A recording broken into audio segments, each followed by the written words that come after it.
확실하게 칼발이 되는 걸 원하면 최소 침습으로는 부족할 수 있다. 그렇게 하셨으면 좋겠습니다. 안녕하세요. 두발병원 이강입니다. 정답부터 먼저 일단 말씀드리면, 이제 확실하게 교정을 하려면 결국에는 왕창 열어서 근육을 교정하는 게 가장 이상적이긴 합니다. 근데 만약 그렇게 되게 되면 수술을 하기 위해서 피부 절개도 되게 길게 해야 되는 그런 만점이 있는데, 사실 어느 누구도 그런 수술을 이제 크게 하고 싶어 하지 않죠. 그래서 대부분 요즘에 다들 최소 침습 수술을 원하고, 의사 선생님들도 대부분 다 최소 침습 수술을 하는 것을 되게 좀 선호를 합니다. 의사도 원하고 환자분도 원하니까 그렇게 해요. 그런데 이제 문제가 좀 있는 게, 예를 들어서 무지해반증이 있다라고 하면 제가 이 모형을 보고 말씀드려볼게요. 무지해반증이라고 하는 건 뭐냐면 결국에는 이 발등의 뼈들이 원래 서로 평행해야 되는데, 이게 엄지 쪽에 이 첫 번째 중족골이라고 하는 발등뼈가 이렇게 쑥 틀어져 갖고 이렇게 오는 게 이제 우리 흔히 이제 무지해반증이라고 그러죠. 그러면 지금 제 이 발 모양을 보게 되면 이게 틀어진다 하면, 이 틀어지는 시작점이 어디, 변형의 시작점이 어디예요? 결국에는 여기 발등 이 부분에서 시작이 되는 거거든요. 그럼 변형의 시작은 사실은 이 발등 이 한가운데 이 부분인 거예요. 여기서 뼈가 움직이는 거죠. 최소 침습 수술이라고 하는 거는 뭐냐면, 실제 여기서 수술하는 게 아니라 가장 튀어나왔는 이 부분에서 작은 구멍을 넣어서 변형을 교정하는 그런 수술이 됩니다. 그렇게 되면 이게 실제 변형에 시작되는 이 지점을 건드린 게 아니기 때문에, 환자분들이 생각보다 무지해반증 수술을 한다라고 하면 대부분 다 아파서 수술을 하시지만, 그렇지만 또 수술을 함으로 인해서 아픈 것도 좋아지면서 동시에 발 모양이 이뻐지기를 기대를 해요. 특히나 어떻게 이뻐지기를 기대하느냐 하면, 대부분 다 우리 칼발이라고 하죠. 아주 좁고 이쁜, 아주 이렇게 되는 칼로 이런 발 모양을 원하는 겁니다. 그런데 이거를 이렇게 변형이 된 사람을 여기서 뼈를 치고 여기서 꺾는다라고 해서 이게 결국에는 이 볼 넓은 게 해결이 될까요? 되기가 어렵습니다.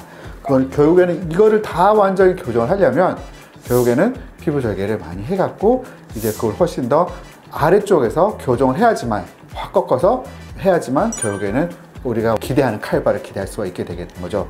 만약에 최소 침습 수술을 하게 되면 그래서 쳐서 꺾어갖고는 만들어주게 되면 사실은 그냥 발볼 넓은 거 자체는 그대로 남아있고, 발가락 휜 것만 조금 잡혀져 있으면서 옆에 튀어나온 것만 좀 들어갔다, 그렇게 생각하면 됩니다. 그래서 그게 잘못된 건 아니죠. 다 잘못된 건 아니고, 그래서 어떻게 보면 통증 자체를 잡아주는 데 있어서 어떤 수술로 따지면 최소 침습 수술이 가장 좋은 겁니다. 왜냐하면 튀어나와서 아픈 걸 해결해 주니까요. 그런데 이거를 조금 더 우리가 기대하는 게, 왜냐면 환자가 수술하고 나서 저희 기대하는 것과 의사가 기대하는 게 다를 수가 있거든요. 그래서 환자분들이 요즘에는 최소 침습 그러니까 최소 침습하면 발 모양도 최소 침습이 예뻐질 거냐라고 기대할 수가 있는데, 사실 꼭 그렇지 않다라고 말씀 좀 드리고 싶습니다. 그래서 그걸 꼭 아셨으면 좋겠어요.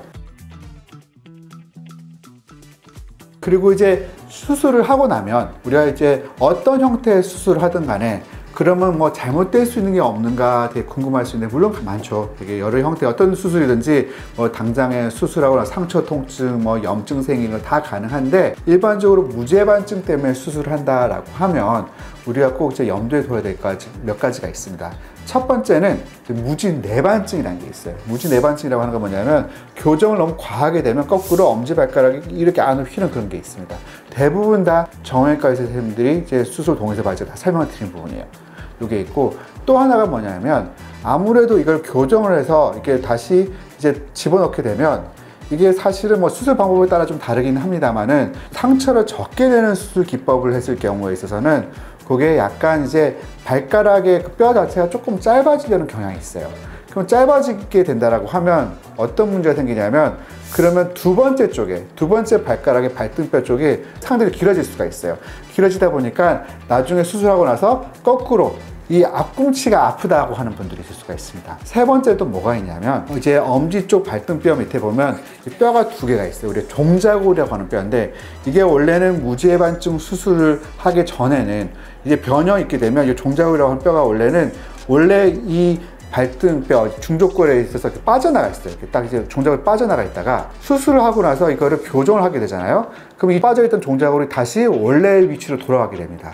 그러면 원래 위치로 돌아가면 좋은 거 아니냐 싶을 수 있는데, 이제 무지해반증에 대해서 오래된 환자분들에 있어서는 이게 워낙에 이제 이 종자골이 빠져 있던 게 다시 원래 자리로 들어가게 되면 교정한 그 첫 번째 중족골뼈 아래 위치하게 됨으로 인해서 원래 중족골뼈와 이 종자골뼈가 서로 마찰을 하게 되었고 또 통증을 유발할 수가 있습니다. 과연 의사가 예측한다든지 그걸 예방할 수 있느냐?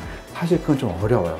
우리가 무죄반증을 수술한다라고 할 적에 있어서는 꼭 이런 거를 잘 따져보고 수술해주는 의사 선생님이 꼭 여쭤보고 내가 이런 게 생길 수는 없는지 아니면 내가 수술하고 났을 때 발볼까지도 좁아지게끔 할 수 있는지 그걸 하나하나 다 따져보고 충분히 조금 설명을 듣고 나서 수술 받아보는 걸 꼭 권해드리고 싶습니다. 오늘 말씀 감사합니다. 두발로 병원 이강이었습니다. 감사합니다.